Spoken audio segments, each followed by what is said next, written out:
La grande interview en direct sur CNews et sur Europe 1. Mon invité ce matin, c'est Philippe Tabarot, ministre des Transports. Bonjour Philippe Tabarot. Bonjour Thomas Bonnet. Beaucoup de questions à aborder avec vous, à commencer par le prix des carburants. C'est un week-end où les Français vont peut-être partir en week-end justement avec ce jour férié et les prix à la pompe continuent de flamber. Quel message vous adressez ce matin aux Français qui ont de plus en plus de difficultés à faire le plein ? Que nous avons conscience de ces difficultés, que le Premier ministre et son gouvernement sont à la tâche sur ces sujets, que malheureusement nous vivons les répercussions d'un conflit que nous n'avons pas souhaité, où nous ne sommes pas belligérants, mais simplement en attitude de défense et de solidarité vis-à-vis de nos alliés sur la zone, et que nous mettons tout en œuvre dans la mesure du possible pour aider les Français qui travaillent, qui ont besoin d'utiliser leur véhicule par des aides qui sont ciblées, qu'on essaie de rendre le plus effectif possible. Et c'est pas simple, mais les choses avancent, je dirais, enfin maintenant et seront opérationnelles dans quelques jours. Et puis, nous avons un dialogue permanent avec les distributeurs et puis une transparence que le Premier ministre a souhaité, de dire très régulièrement, tous les 10 jours, où en est la situation et surtout éviter qu'une fausse idée se propage de dire qu'il pourrait avoir des profiteurs de guerre et que les profiteurs de guerre, en l'occurrence, pourraient être l'État. Je rappelle que dans cette crise, l'État, par des surplus fiscaux, a pu faire rentrer 190 millions d'euros supplémentaires dans les caisses de notre pays, mais que 380 vont repartir dans les aides ciblées, et puis que quelques experts ont montré que la guerre ne profite pas à un pays, bien au contraire, un coût déjà de 6 milliards, une croissance qui est pour l'instant très atone, une inflation qui remonte, donc une situation qui est difficile, bien sûr pour tous les Français, mais également pour l'État. Sur les aides, le Premier ministre a dit qu'il fallait changer d'échelle. Qu'est-ce que ça veut dire concrètement, Monsieur le ministre ? Est-ce que ça veut dire que demain, dans les jours qui viennent, il y aura de nouvelles aides plus fortes, plus grandes pour davantage de nos concitoyens ? Et nous travaillons tous les jours sur l'accompagnement des Français. C'était le cas encore hier, ce sera le cas ce week-end. Et c'est le Premier ministre qui fera probablement, dans le courant de la semaine prochaine, un certain nombre d'annonces pour pas qu'il y ait de personnes et notamment de travailleurs qui soient oubliés de ce soutien ciblé qui est apporté. Moi, dans mon secteur, en l'occurrence, vous savez qu'il y a des aides qui sont prévues pour les transporteurs routiers et le Premier ministre m'a fixé également comme objectif de pouvoir aider, accompagner les taxis, les conducteurs VTC dans cette période. Je les verrai de nouveau mercredi. Je mettrai un certain nombre de propositions sur la table. Nous aurons l'occasion d'échanger, de les rendre le plus effectif possible et le plus rapidement possible. Qu'est-ce que vous répondez à ceux qui réclament une baisse des taxes ? On rappelle que sur un litre de carburant, c'est entre 55 et 60% de taxes. Est-ce que ça ne passerait pas par là pour réduire très concrètement le prix à la pompe pour nos concitoyens ? Moi, je pense que c'est pas une bonne mesure parce qu'elle n'est pas effective, elle n'est pas efficiente. Je pense que, par exemple, ce que fait une compagnie pétrolière, pour ne pas la citer, la compagnie Total, est plus efficace. Faire des bénéfices à l'étranger et les répercuter en France à la pompe par cette politique de plafonnement dans les 3000 stations concernées. Ça, ce sont des aides effectives. Pour le reste, objectivement, quand je compare aux autres pays, et vous le faites aussi assez régulièrement en étranger. J'étais la semaine dernière à Chypre pour le Conseil informel des ministres des Transports européens. Je m'aperçois que tous les pays qui ont mis en place justement ces baisses de fiscalité, qui leur a coûté pour tous 1 à 2 milliards, aujourd'hui, un mois plus tard ou 2 mois plus tard, ils sont dans la même situation, avec la même difficulté pour leurs concitoyens, avec une grogne sociale qui existe, et pourtant, dans les caisses de leur pays, ils ont 1 à 2 milliards en moins. Donc, ce n'est pas la solution, et je pense que l'aide ciblée est vraiment ce que nous devons continuer à faire comme nous le faisons depuis le début. Philippe Tabarot, vous avez parlé de la compagnie Total qui procède à un plafonnement des prix. Et pourtant, on assiste à un total bashing. C'est l'expression que vous avez employée vous-même cette semaine. Comment vous expliquez qu'il y ait autant de voix dans la classe politique qui visent directement le pétrolier Total en parlant de ces fameux super profits ? Parce qu'il y a des raccourcis qui sont faits régulièrement, de se dire que comme les compagnies sont amenées à donner par mesure de transparence, c'est la loi qui le prévoit, leurs chiffres. On imagine que, bien sûr, ils font des profits extraordinaires, ce qui n'est pas faux sur certaines périodes, mais je l'ai bien dit tout à l'heure, ce sont très peu de profits finalement en France. Vous avez eu un reportage ce matin sur votre antenne concernant le raffinage aussi, qui était très intéressant et qui montrait que le raffinage était compliqué dans notre pays. Total est sur toute la chaîne, je dirais, et c'est clairement une chance d'avoir une entreprise comme ça pour notre pays, et j'en veux pour preuve la mesure de plafonnement dont je viens de parler et qui est particulièrement utile. Donc, bien sûr que Total doit payer un certain nombre de prélèvements obligatoires dans notre pays, à hauteur de 2 milliards. Hein. Le Premier ministre l'a rappelé l'autre jour aux questions au gouvernement. Il faut arrêter avec ces fake news de dire que Total ne paye pas 1 euro de prélèvement obligatoire en France. Mais arrêtons de taper sur des compagnies, des grandes compagnies françaises qui font notre fierté à l'international et sont utiles dans des moments si difficiles et notamment en question et pour les questions d'approvisionnement. Si nous n'avons pas de problème majeur d'approvisionnement aujourd'hui en France, c'est aussi grâce à cette compagnie. Philippe Tabarot, ministre des Transports, est l'invité de la grande interview sur CNews et sur Europe 1. Les carburants, c'est aussi le kérosène, ce qui aide à faire voler les avions, ce qui permet de faire voler les avions. Vous avez reçu les compagnies aériennes cette semaine à votre ministère. Est-ce qu'il y a des raisons d'être inquiet avec la période estivale qui s'ouvre sur la possibilité pour les compagnies aériennes de maintenir les vols tels qu'ils existent les autres années? Alors, il y a plusieurs sujets. On a échangé mercredi dans un climat vraiment apaisé, constructif. Et on a mis les problèmes sur la table. Quels sont ces problèmes? Les problèmes pour ces compagnies, c'est quelque part, pour certaines d'entre elles, problème de survie aussi. C'est-à-dire qu'elles ont un coût d'exploitation par rapport au kérosène qui était avant la crise de 20-25%. Aujourd'hui, et ça a également été dit dans un de vos reportages, le coût d'exploitation est passé à plus de 45%. Donc vous imaginez, le prix du kérosène pour eux et les répercussions sont pratiquement multipliées par 2.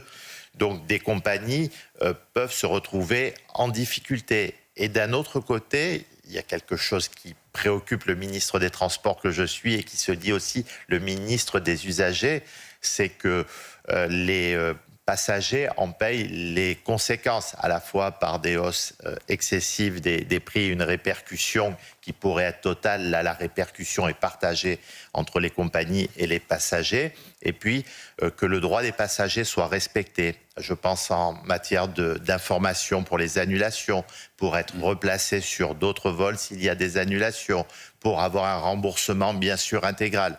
Les passagers ont des droits, il faut les faire entendre. Et les compagnies, par contre, ont été plutôt rassurantes sur les plans de vol et sur les annulations potentielles. Il y a l'exemple de cette compagnie, Volotea, qui a déjà répercuté la hausse des prix des carburants sur le prix des billets qui avaient déjà été achetés. Certains peuvent craindre que ça fasse jurisprudence. Comment vous rassurez les Français ce matin? La question de Volotea, c'est pas tant qu'elle ait répercuté les 14 euros concernés sur les billets, c'est qu'elle le fasse après l'achat du billet, après que la transaction entre la compagnie et le client a déjà acheté le billet. Exactement. Et après ça augmente. Et c'est une pratique qui a même été dénoncée par les autres compagnies qui étaient présentes, pas sur le fait qu'une partie de l'augmentation du kérosène et donc de l'augmentation du coût d'exploitation puisse faire que les choses évoluent au niveau de la tarification, mais là, c'est que cette compagnie le fait après. Donc, il y a des discussions avec cette compagnie sur un plan juridique. Nous avançons un certain nombre d'arguments, notamment concernant le droit à la concurrence. Elle prétexte qu'elle mette, lors du contrat de vente, un alinéa qui permet, lors de conditions exceptionnelles, de pouvoir faire évoluer le prix après la vente. Conditions exceptionnelles, il faut définir exactement ça. Donc voilà, c'est une pratique qui est isolée aujourd'hui. Et puis le plus important, c'est de dire aux Français, aux Françaises aujourd'hui que, à quelques exceptions près, 1% pour la compagnie Volotea, 2% pour la compagnie Transavia, sur les compagnies notamment principalement françaises, et je pense aussi Air France, il n'y aura pas d'annulation massive cet été. Au contraire, les plans de vol seront respectés et les Français pourront partir où ils le souhaitent. Et surtout, à l'inverse des touristes du monde entier pourront venir en France, parce qu'on n'y pense peut-être pas suffisamment. Je rappelle qu'on est la première destination au monde et qu'environ cette activité touristique représente 8% de notre produit intérieur brut. Et si vous le permettez, un dernier point, ce sont des mois qui sont cruciaux pour ces compagnies, parce que les compagnies aériennes font 70% de leurs chiffres entre les mois de juillet et les mois d'août. Donc elles n'ont aucun intérêt à annuler les vols. Et il faut que cette période se passe particulièrement bien pour elles, sinon la rentrée pourrait être plus compliquée. Philippe Tabarot, ministre des Transports en direct sur CNews et sur Europe 1. L'actualité de la semaine a également été marquée par ces images dans le quartier des Champs-Élysées, sur la place de la Concorde, après la victoire et la qualification du Paris Saint-Germain pour la finale de la Ligue des Champions. On a vu des images de jeunes, de dizaines, voire de centaines de jeunes s'en prendre aux forces de l'ordre. Qu'est-ce qu'elles vous évoquent, ces images, monsieur le ministre ? Elles choquent, elles révoltent à chaque fois. Je crois que mon collègue Laurent Nunez était avec vous hier matin. Il a dénoncé, bien sûr, au nom du gouvernement, ce qui a pu se passer. La qualification du Paris Saint-Germain est une bonne nouvelle pour ceux qui aiment le sport. Pour tout vous dire, j'ai un fils de 9 ans qui adore le sport, qui adore le football, qui était fou de joie de la qualification du Paris Saint-Germain, qui a regardé le match. Le lendemain matin, il voit ces images à la télé, il se met à pleurer. C'est ça, c'est gâcher une fête, c'est gâcher un espoir. Concrètement, par les interpellations qui ont eu lieu, parce que j'entends ici ou là qu'il avait été donné ordre aux policiers de ne pas intervenir. Il y a eu 127 interpellations. Il y a eu 127 interpellations, et puis maintenant la chaîne pénale doit prendre sa part. Mais est-ce qu'elle le fait, monsieur le ministre ? Parce que quand on a vu les images l'année dernière, des images similaires après la victoire du Paris Saint-Germain en Ligue des Champions, sur la totalité des personnes qui avaient été interpellées puis placées en garde à vue, on s'est rendu compte que les peines prononcées étaient très faibles. Est-ce qu'il n'y a pas un problème à ce niveau-là ? Il faut de l'élucidation, c'est pour ça que la présence de caméras, quand on voit encore que dans certaines villes, on a la question, est-ce qu'il faut des caméras, pas des caméras, est-ce qu'il faut des caméras algorithmiques, notamment ce que certains n'ont pas souhaité dans les transports ou autres.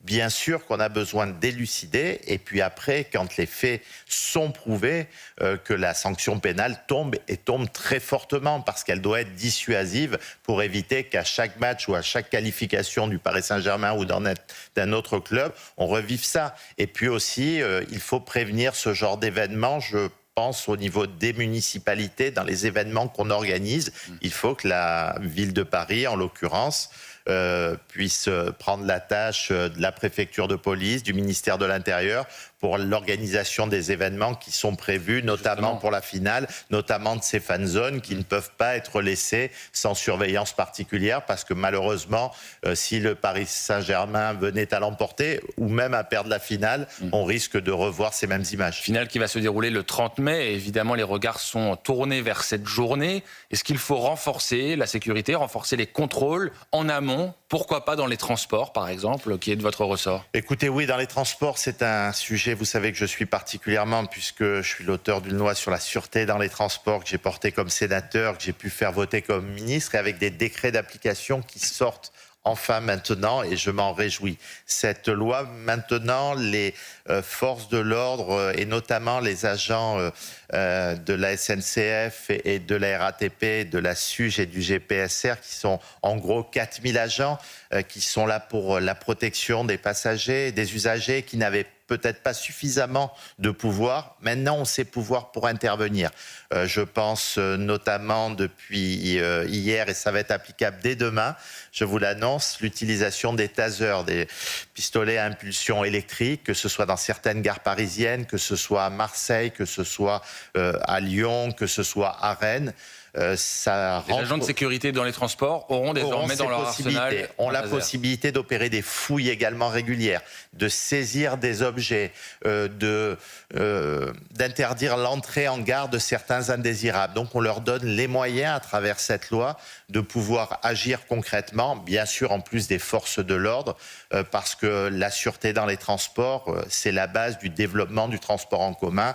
Je ne rappelle pas les chiffres que vous connaissez, un sentiment d'insécurité pour certaines femmes, et puis des faits délictueux concrets chaque année dans nos transports. Donc, il y a maintenant la possibilité pour ces agents de rassurer nos concitoyens. Et un petit mot également pour les agents eux-mêmes et dans l'ensemble du territoire national, pour ceux qui veillent à la protection ou au développement des transports en commun. Je pense au système de caméras piétons que la loi... dite Tavarot, maintenant autorise de pouvoir immédiatement, en cas de difficulté, déclencher sa caméra piéton pour faire redescendre les choses et pour ramener de la quiétude dans le transport en commun. Philippe Tabarot, ministre des Transports, vous étiez hier avec le Premier ministre à Toulouse pour annoncer le projet de ligne à grande vitesse jusqu'à Toulouse, justement, qui est désormais irréversible. C'est le mot qu'a employé Sébastien Lecornu. En quoi est-ce une bonne nouvelle pour les usagers de cette région ? Plus que pour les usagers de cette région, je pense que c'est important pour la France, pour notre pays. C'est montrer qu'on est encore aujourd'hui en capacité de faire de grands projets d'investissement dans nos infrastructures de transport. Je me bats aussi et j'ai réussi à faire voter cette loi au Sénat et j'espère bientôt à l'Assemblée nationale que notre pays doit investir dans ses infrastructures de transport. Il doit investir dans ce qu'on appelle la régénération et la modernisation du réseau pour éviter d'avoir des accidents ferroviaires, des retards, des défaillances et aussi continuer certains projets qui ont fait la force, la fierté de la France, qui ont permis de désenclaver des territoires, que ce soit dans le sud-est, dans le sud-ouest, dans le nord. Et il y a des compléments à faire encore sur le maillage de notre carte, et notamment de celle qui est pratiquement aujourd'hui la 3e ville de France. Je pense à la ville de Toulouse, qui connaît un développement économique, notamment à travers l'activité d'Airbus et bien d'autres activités. C'est un oubli, et nous allons, avec le Premier ministre, pouvoir réussir enfin à rattraper les choses, des grands projets d'investissement encore dans notre pays, sans oublier le train du quotidien. Il y a une appétence de train en France. Les trains express régionaux ont augmenté de 40% dans leur fréquentation. Les TGV ont augmenté de 18% dans leur fréquentation. Les Français veulent prendre le train, il faut les y aider. Philippe Tabarot, il nous reste un peu moins de 5 minutes. Je vais vous poser des questions courtes qui appellent, si possible, des réponses courtes. Sur un plan un peu plus politique, vous faites partie de ceux qui plaident pour une candidature commune du centre et de la droite. On voit à l'inverse plutôt une multiplication des candidatures en ce moment. Est-ce que ça veut dire que vous allez sans doute vous risquer de ne pas être présent au second tour de l'élection présidentielle ? C'est un risque majeur. Je souhaite de tout cœur que la raison l'emporte, que chacun puisse exprimer ses spécificités, que chacun puisse apporter au débat ses idées. Ça me paraît être une bonne chose. Ensuite, il faudra trouver le candidat qui soit en mesure de le porter. Comment on le trouve, ce candidat ? Alors, écoutez, si j'avais la réponse... Non, mais par une primaire, par exemple, ça peut faire partie des solutions ? Écoutez, c'est pas trop tard. J'ai été plutôt favorable d'une primaire et d'une primaire ouverte. Il semble que les choses ne se mettent pas en place. Je n'ai pas d'autres modes de désignation qui soient totalement parfaits. Pour moi, la primaire ouverte n'était pas forcément une bonne solution, mais c'était la moins mauvaise par rapport aux autres. Il faut que les choses soient claires. Il faut vraiment qu'on puisse se mettre en ordre de bataille. On a montré lors des différentes échéances, et j'ai été un farouche soutien, que ce soit de Valérie Pécresse pour les élections présidentielles, dans ma famille politique et avant François Fillon, que ce soit par 2 fois François-Xavier Bellamy, que notamment l'espace politique de ma famille politique ne lui permet pas aujourd'hui, semble-t-il, d'être au rendez-vous du 2e tour. Donc vous dites à Bruno Retailleau de ne pas s'enfermer dans une candidature uniquement au sein des LR, d'élargir ? Si Bruno ne devient pas le candidat incontestable du socle commun dans quelques mois. Si c'est le cas, je serais ravi de le soutenir et que ce soit un candidat de ma famille politique qui le soit. Si un candidat peut nous amener à la victoire et puisse reprendre les idées de ma famille politique et les idées en partie que porte Bruno Retailleau, je pense que c'est la priorité en tout cas. On porte tous les deux un bleuet. Aujourd'hui, c'est le 8 mai. On a parfois l'impression que cette date a un peu perdu de sa signification auprès des jeunes générations. Comment on peut s'assurer de transmettre à nouveau le flambeau mémoriel de notre passé commun Aujourd'hui, il y aura des commémorations auxquelles vous allez assister aux Champs-Élysées. C'est précisément le quartier où il y a eu ces images de violence il y a quelques heures. Et on voit bien l'évolution de notre société auprès d'une partie de la jeunesse. Quel message vous pouvez adresser, vous, en tant que responsable politique? Vous l'avez très bien dit dans votre édito ce matin, cette date n'est pas une date comme une autre. Et moi, quand j'entends dire « Ah ben, c'est un pont, c'est un jour férié », mais pourquoi on commémore aujourd'hui des gens, l'action de personnes qui, à un moment donné, se sont levées et ont dit « On va protéger notre pays, on va se battre pour notre pays, on va se battre contre le nazisme et plein d'autres choses ». Donc ça, il ne faut pas l'oublier, il faut le rappeler dans nos écoles, dans nos programmes scolaires en permanence. Moi, ce qui me donne espoir par rapport à ce que vous avez pu dire, c'est qu'aujourd'hui déjà, dans toutes les communes de France, dans les 36 000 communes françaises, il y aura des gerbes qui seront déposées sur les monuments aux morts. Ça a du sens. Ce n'est pas que sur les Champs-Élysées, c'est partout sur notre territoire national. Et par exemple, dans mon département des Alpes-Maritimes, mais je sais que ce sera le cas dans beaucoup d'autres départements, il y a des élèves qui viennent avec leurs enseignants, qui sont autour du monument aux morts et qui comprennent mieux ce qui s'est passé pendant cette période si douloureuse de l'histoire de France. Et c'est ça, c'est transmettre à ces générations et c'est qu'ils nous accompagnent dans ces cérémonies, parce que faire des cérémonies uniquement avec les anciens combattants, c'est extraordinaire parce que c'est un devoir de mémoire, mais ils sont de moins en moins nombreux et il faut qu'ils puissent passer ce relais. Donc il faut que nos jeunes, à travers nos écoles et leurs enseignants, puissent venir commémorer et se dire que c'est un jour férié, mais c'est aussi un jour de mémoire. Et le message est passé. Merci Philippe Tabarot, ministre des Transports, d'avoir accepté de répondre aux questions de la grande interview sur CNews et sur Europe.